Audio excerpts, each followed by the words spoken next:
Pois bem, cá estamos novamente para tratar de mais um assunto polêmico. Por isto, use a lógica, mas principalmente raciocine, mais uma vez, junto comigo. Por certo que você já ouviu falar que Deus há de ressuscitar os mortos no último dia. Dá-se a entender que os mortos hão de ressuscitar lá no cemitério na consumação dos séculos, no fim do mundo. Porém, veja bem, não me leve a mal.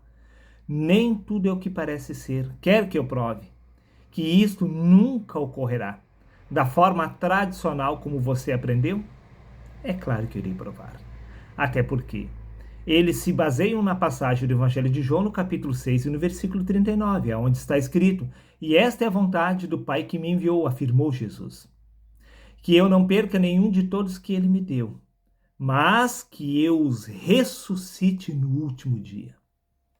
E como eu afirmei, nem tudo é o que parece ser, principalmente a nível espiritual. Aí você irá afirmar, mas Darley, por que exatamente você tem tanta certeza que os mortos não hão de ressuscitar lá no cemitério? Resposta simples, meu amigo, porque no livro de Efésios, capítulo 2, versículo 6, afirmou o apóstolo Paulo: Deus nos ressuscitou com Cristo e com ele nos fez assentar nas regiões celestiais. Aí você irá afirmar, mas o que isso tem a ver, Darley? Tudo. Paulo escreveu esta carta em torno do ano 60 ao ano 62. Mas Paulo foi ser decapitado somente no ano 67. Então, não estamos falando de morte física, senão de morte espiritual. Então, o último dia nada tem a ver com consumação dos séculos, com o fim do mundo. Pois Paulo já havia passado pelo último dia da vida dele, como homem.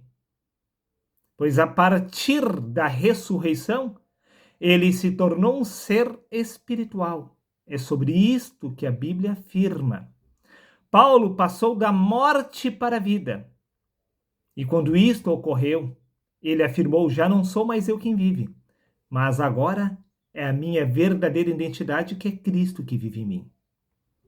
Quando Paulo passou pelo despertar espiritual, que é a ressurreição do homem, ele passou pelo último dia do velho homem. Símbolo do batismo, morte e ressurreição. O último dia do velho homem ocorreu quando Paulo despertou, quando Paulo ressuscitou da sua verdadeira identidade espiritual. Até porque no livro de Romanos, capítulo 5, versículo 12, afirmou Paulo: pelo que como por um homem entrou o pecado no mundo e pelo pecado a morte, assim a morte espiritual passou a todos os homens, por isso que todos pecaram. Através de Adão entrou a morte espiritual. Por isso está escrito no livro de Filipenses, capítulo 3, versículo 11, afirmou Paulo: para ver se de alguma maneira eu possa chegar à ressurreição dos mortos. Paulo afirmou e testificou que ele estava morto espiritualmente. Ele era incapaz de se reconhecer através da sua verdadeira natureza divina. A morte espiritual entrou através do primeiro homem. Com a remoção do primeiro é estabelecido o segundo. O segundo homem é a ressurreição. Ressurreição do espírito na carne, não da carne lá no cemitério. Até porque no Evangelho de João, capítulo 5, versículos 25, está escrito: mais uma vez afirmou Jesus, verdadeiramente vos afirmo, vem a hora, e já chegou, em que os mortos ouvirão a voz do Filho de Deus, e os que a ouvirem viverão. Paulo ouviu a voz do Filho de Deus e passou da morte para a vida. Mas, repito, não estamos falando de morte física, até porque no livro de Colossenses, capítulo 3, versículo 1, disse Paulo: portanto, visto que fostes ressuscitados com Cristo. Mas nenhum destes havia passado pela morte física, então como eles poderiam ter ressuscitados? Resposta simples: eles ressuscitaram no último dia. E o último dia da vida deles foi quando o velho homem morreu. Então foi estabelecido o novo homem, o ser espiritual que é Cristo. Por isso disse Paulo, no livro de 1 Coríntios capítulo 2, versículo 6, nós, porém, temos a mente de Cristo. Quando a mentalidade da carne foi removida, foi estabelecida a verdadeira identidade do homem, que é Cristo. Cristo é a nossa vida, conforme consta no livro de Colossenses capítulo 3, versículo 4. Quando Cristo, que é a nossa vida, se manifestar, então você passará da morte para a vida. Pois se a sua vida, que é Cristo, ainda não se manifestou, é porque você se encontra morto ainda em seus pecados. Você ainda não entendeu, meu amigo? Veja por você mesmo o que consta no livro de 1 Pedro, capítulo 4, versículo 6. Disse o apóstolo Pedro: por isso mesmo o evangelho foi pregado também aos mortos.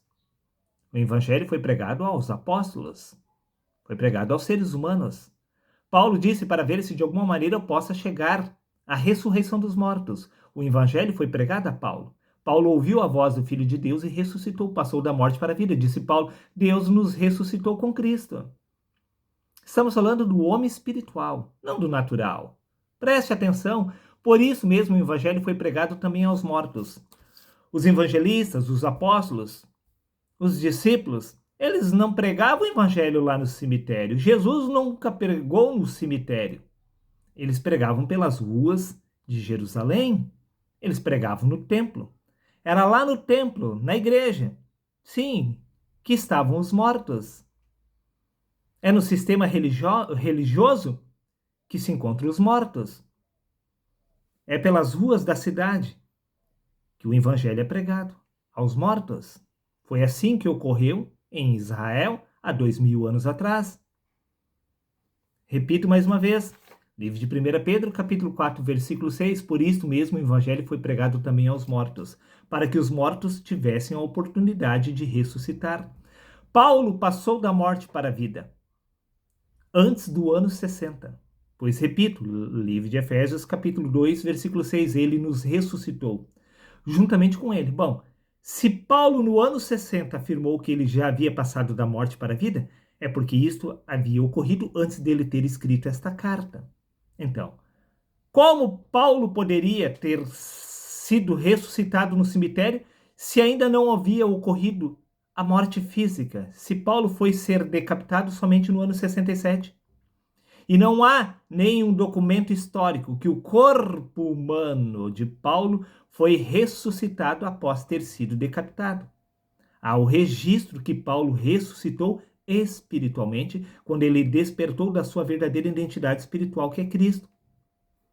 O que os seres humanos estão tentando salvar não são suas próprias vidas, é o seu cativeiro, chamado de morte, pois a mentalidade da carne é a morte. Você ainda não entendeu, meu amigo?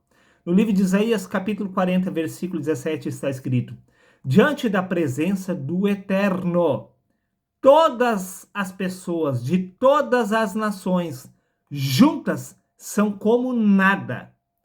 Para eles são sem valor e menos do que nada. A vida que você quer salvar para Deus é menos do que nada. Por quê? Porque isso não passa de uma ilusão. Está escrito: desperta, ó tu que dormes, e levanta-te de entre os mortos, e Cristo te esclarecerá que você está dormindo o sono da morte. Por isso disse Paulo: quem me livrará deste corpo da morte? Este não é o seu verdadeiro corpo, esta não é a sua verdadeira identidade, esta não é a sua verdadeira vida, pois a nossa verdadeira vida está oculta com Cristo em Deus. Pois se há corpo natural aqui na terra, há também corpo celestial na eternidade, pois o primeiro homem da terra é terreno. O segundo homem, que é a sua verdadeira identidade, é o Senhor dos céus. Da mesma forma que você não sai da cama para entrar dentro do sonho, você também não saiu da eternidade por ter encarnado aqui na terra. Espiritualmente falando, você ainda se encontra na eternidade.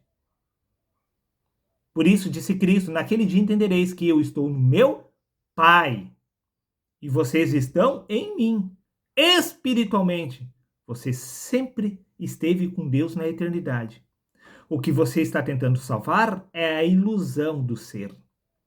Este corpo, esta sua consciência, sua mentalidade da carne, é apenas uma sombra, um reflexo daquilo que está na eternidade.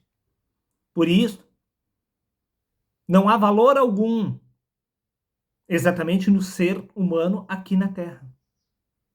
Pois esta não é a sua verdadeira forma, muito menos a sua verdadeira identidade. Há algum valor na vida que se encontra dentro do sonho? Tem como salvar alguém que está dentro do sonho? Não faz o menor sentido, meu amigo. Por isso disse Deus, diante da presença do Eterno, todas as pessoas de todas as nações juntas são como nada. Para eles são sem valor nenhum e menos do que nada. Da mesma forma que você não se importa com o que ocorre com as pessoas dentro do seu sonho, pois de fato elas nunca existiram. Por isso está escrito no livro de Tiago, capítulo 4, versículo 14, que é a sua vida. Vocês são como a neblina que aparece por um pouco de tempo e logo desaparece. Menos do que nada. Nada já não é nada, não existe. E ainda disse Deus que a nossa vida é menos do que nada. Por isso, quem insistir em salvar esta vida perderá a sua oportunidade de despertar na eternidade. Você derrota a morte, ressuscitando em vida. Como assim ressuscitando em vida? Despertando da sua verdadeira identidade espiritual, você passa da morte para a vida. Isto é um símbolo do novo nascimento. O que é nascido da carne é apenas carne. Aquele que desperta do espírito se torna um espírito. E desta forma se derrota a morte. Por isso que no Evangelho de Mateus, capítulo 19, versículos 25 a 26, está escrito: os seus discípulos, ouvindo isto, admiraram-se muito, talvez seja este o seu caso, pois eles afirmaram: quem poderá então, pois, salvar-se? E Jesus, olhando para eles, disse: aos homens é isto impossível. Tem como você salvar a sua versão que está dentro do sonho? É óbvio que não. Não há como trazer alguém de dentro do sonho para a realidade. Não há como entrar nos céus, senão somente aquele que de lá desceu. E quem desceu dos céus foi o segundo homem, o espiritual, não o primeiro. Este corpo foi formado na terra e irá retornar inevitavelmente à terra. Somente o segundo homem é que retorna ao lugar da onde ele saiu. Por isso que aos homens é isto impossível. Não tem como salvar um joio, senão somente o trigo. Mas para Deus tudo é possível. Como assim? Pode parar por aqui. Para os homens é impossível, mas para Deus tudo é possível. O que vem a ser isto? Vamos ver? Evangelho de João, capítulo 17, versículo 3. E a vida eterna é esta, que te conheçam a ti, o único Deus verdadeiro.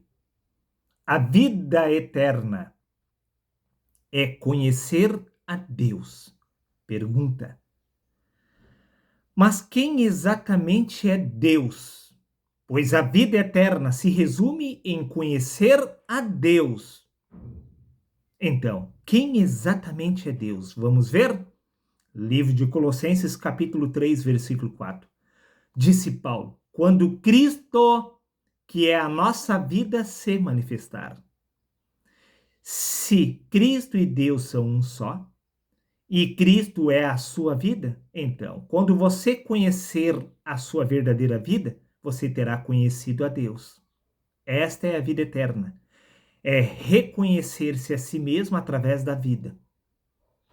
A sua verdadeira vida é o próprio Deus. Isso significa que você precisa conhecer-se a si mesmo. Conhecendo-se a si mesmo a nível espiritual, você terá conhecido a Deus e terá, assim, derrotado a morte, pois a vida eterna é unicamente se reconhecer a si mesmo através da verdadeira vida, que é Cristo, que é a sua verdadeira identidade.